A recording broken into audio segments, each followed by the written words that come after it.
توانائی بحران پر قابو پانے کے لیے حکومت کی جانب سے اہم فیصلے کیے گئے، اسی حوالے سے بات کر لیتے ہیں۔ ہمارے ساتھ موجود ہیں تاج رہنما عتیق میر صاحب۔ عتیق میر صاحب بہت شکریہ آپ کے وقت کا۔ عتیق میر صاحب، جو فیصلے کیے گئے حکومت کی جانب سے کہ 8:30 بجے مارکیٹیں بند کی جائیں گی اور شادی ہالز 10 بجے بند کیے جائیں گے، کیا کہیں گے آپ اس پر؟ دیکھیے، یہ ماضی کا ایک حصہ پٹا تجربہ ہے، اس کا کبھی بھی کوئی فائدہ نہیں۔ یہ بیوروکریٹس نائل حکمرانوں کو گمراہ کرتے ہیں اور اس کے بعد وہ اپنے خود ذمہ داریوں سے بچ جاتے ہیں۔ دیکھیے، اس وقت مہنگائی کا یہ حال ہے کہ لوگ 3 نوکریاں کر رہے ہیں۔ کئی لوگ دن میں دفاتر میں اور رات میں کسی نہ کسی ہوٹل میں، ریسٹوران میں وہ ویٹر کا کام کرتے ہیں۔ اس طرح بہت سے لوگ ہیں جو اس وقت اپنا گزارا چلانے کے لیے جس طرح وہ محنت کر رہے ہیں، تو یہ ان ایسے لوگوں کو محدود کر کے یہ کیا مقصد حاصل کرنا چاہتے ہیں؟ کاروبار سردیوں میں ویسے بھی 9 بجے تک بند ہو جاتے ہیں، اور مالز کے بارے میں ہم کہہ سکتے ہیں کہ مالز 11 بجے 12 بجے تک بعض علاقوں میں۔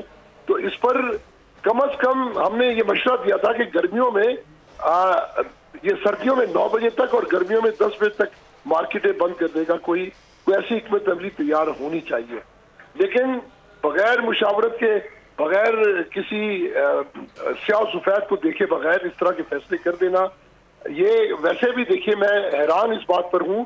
عتیق میر صاحب، آپ کیا اس فیصلے کو مسترد کرتے ہیں؟ تاجر رہنماؤں کی جانب سے اختلاف سامنے آئے گا؟ نہیں، کوئی اختلاف نہیں ہے۔ اس پر جب بھی مشاورت ہوئی تو کم سے کم 9 بجے سے پہلے مارکیٹیں بند نہیں ہو سکتی۔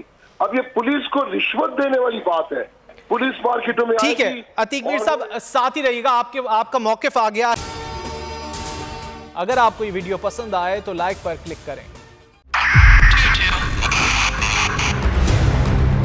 2022 بہت سارے تحفے بھی دیکھے گیا پاکستان کی عوام کو۔ پاکستان کی عوام کو ایک تحفہ یہ دیا کہ عوام کو پتہ چل گیا کہ پاکستان کا میڈیا کیا ہے۔ حق اور سچ کا سفر سال 2022 میں بول رہا نمبر 1۔ ہم نے بہت سارے شوز اور ٹرانسمیشنز کی، پورا سال مسلسل جدوجہد میں نکل گیا کہ یہ ووٹ آف کانفیڈنس کے پیچھے کون لوگ تھے۔ توڑے ریٹنگ کے سبھی ریکارڈ، اینکرز نے بھی عوام میں سب سے زیادہ مقبولیت پائی، اور سوشل میڈیا پر بھی بول رہا سب پر بھاری۔ سبسکرائب کریں اور بیل دبائیں تاکہ کوئی خبر رہ نہ جائے۔